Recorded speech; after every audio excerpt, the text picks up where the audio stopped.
There are no acceptable limits, and there are no acceptable prejudices in the 21st century. From now on, it will be unremarkable for a woman to win primary state victories.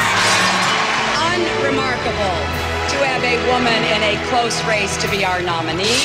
Unremarkable to think that a woman can be the President of the United States, and that is truly remarkable. Although we weren't able to shatter that highest, hardest glass ceiling this time. It's got about 18 million cracks in it.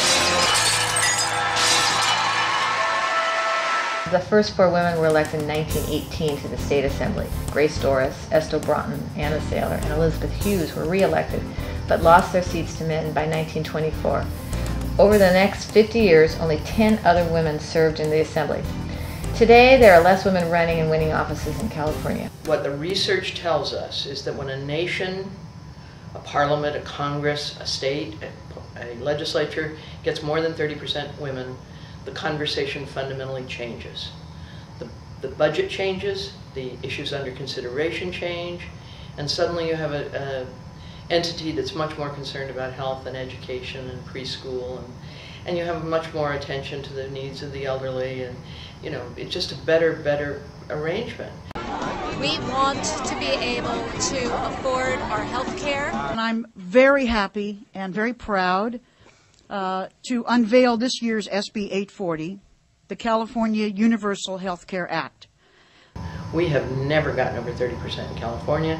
We have in fact been going down the last couple of years because of an evil reapportionment that was done to help a bunch of guys.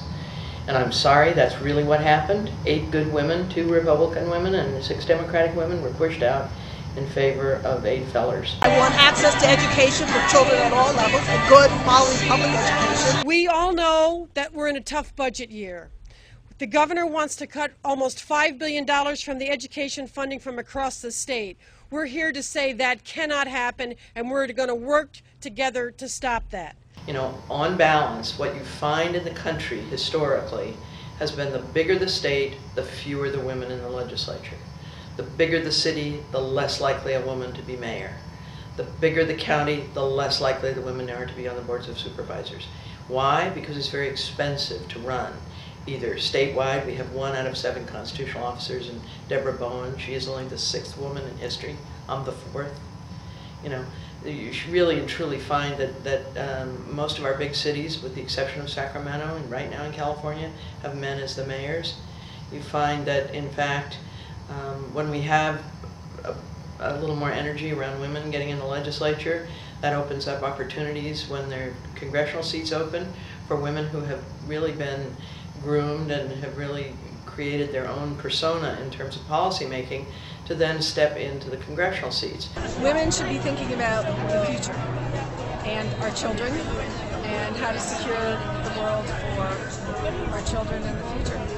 According to the National Center for Missing and Exploited Children, internet child pornography images have increased 1,500% since 1988. More than 20,000 graphic images of children are posted on the internet each week. I think the women's movement is very much alive today. I do think there are some women, some younger women even, who don't realize how serious the discrimination remains, who think we may be passé. But I don't think we're passé. I think the women's movement is very important, that it's alive, and you know, I'm an active member of California List, Emily's List, National Organization for Women, National Women's Political Caucus. You know, it's the Women's Campaign Fund. It's my belief that we need to make sure people understand why America is making bad value choices. I really think that women have to get out and vote, because we will make the difference in the next election. So we have to make sure that we go out back to the home, tell our daughters, our nieces, our granddaughters to make sure that they register and that they must vote to make the difference in the coming 40 years.